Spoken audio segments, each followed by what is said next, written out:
of Khyber Pakhtunkhwa KPK Bansara.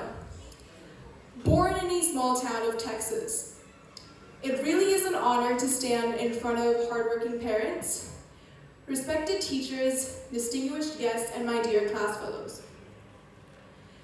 It was the evening of the 27th of December. Around 7:15 p.m., my mother was banging on my door with tears and telling me she had news. Now, obviously, I panicked instantly, praying it was good news. That's how she cried. It was when she hugged me smiling, I had taught Pakistan, that I took a breath of relief. Now, that is the love of a mother. I realized that the love of a mother towards her child stands unparalleled to anything in this universe. After the news, I went downstairs to have a moment alone. Even though I passed by that big, beautiful frame of my grandfather every day, this time it was different. It struck me as I sat there and carefully observed it, thinking about how my grandfather's judicial career went along and how he lived his life simply and humbly, despite retiring as the former Chief Justice of this country. And I say that with pride. On the same evening of the 27th, I learned something I will carry with me for the rest of my life. My father arrived home with a teary smile, but he said he had to address something promptly. As I recall, my father said, handle not only your setbacks with grace, but also your successes. I feel like we emphasize on handling your setbacks only, when it is very important to handle your successes equally. To further elaborate this point, I'm sure we've all had moments where we wanted to pack our bags, realizing that every planned goal didn't go accordingly, and maybe it never will. We've all had times we wanted to give up, it just didn't work out. But I'm here to tell you that the same changes you feared, it's actually molding your legacy. With that being said, the credit obviously and undoubtedly goes to my teachers and institution.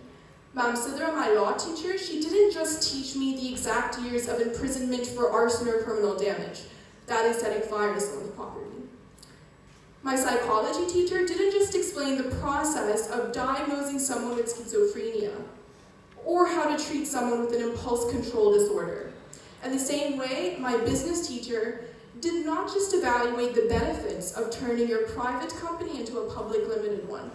Above all, they taught me things my book could never teach me. They made me realize how important kind words are, how hard work always pays off,